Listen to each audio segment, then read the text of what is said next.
Induction কিনতে হবে। তো ইন্ডাকশনে রান্না করা যায়? বাড়ির লোকের যদি 10টা লোক থাকে তা রান্না হবে, চা হবে, রেস্তোরাঁ চলবে না নিশ্চয়ই, হোটেল চলবে না নিশ্চয়ই, বাড়ির সকলে রান্না হবে না নিশ্চয়ই। অর্থাৎ যে নীতি তৈরি করেছে সেই নীতিতে কোনো সঠিক দিশা নেই। নিজের আত্মনির্ভরতা তো দূরের কথা, কোথায় কোন নীতিটা ব্যবহার করবেন এই সরবরাহ ঠিক রাখার জন্য সেই নীতির কোনো ঠিক নেই। আমদানি করে আনতে হয়, তো 62% আমদানিটা বন্ধ।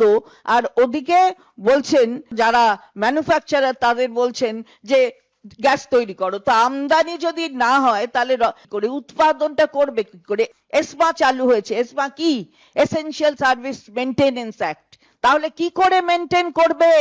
যদি সরবরাহটাই না হয় তাহলে উৎপাদনটা হবে কি করে? এগুলো বুঝতে পারা যায়নি বুঝি?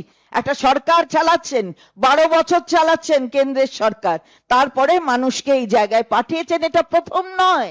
দেখেছেন তো নোটবন্দি, পরিকল্পনাহীনতার প্রকাশ, লাইনে দাঁড়িয়ে কতজন মারা গেছেন। দেখেছেন তো করোনার সময় ট্রেন লাইনের ওপর মারা গেছেন, দৌড় করাচ্ছেন, এদিকে ওদিকে দৌড় করাচ্ছেন লকডাউনের জন্য। আর এই সার প্রক্রিয়া রিসেন্ট যা হয়েছে সেটা দেখেছেন সবাই, 150 জনের ওপর প্রাণ হারিয়েছেন। আবার লাইনে দাঁড়াও, লাইনে দাঁড়াও, লাইনে দাঁড়াও। কেন? যেটা কেন্দ্রের সরকারের করার কথা সেটা মাননীয় মুখ্যমন্ত্রী তার আধিকারিকদের নিয়ে তৎক্ষণাৎ সভা করেছেন, সবসময় তাদের কাছে যাতে সরবরাহ ঠিক থাকে সেটা বলেছেন। এমনকি এই অবস্থা স্বাভাবিক না হওয়া পর্যন্ত হলদিয়া, কল্যাণী, দুর্গাপুরে অবস্থিত বাংলার যে নিজস্ব শোধনাগারগুলো আছে সেখান থেকে যাতে বাইরে না যায় গ্যাস, সেগুলো নিশ্চিত করার কথা বলা হয়েছে।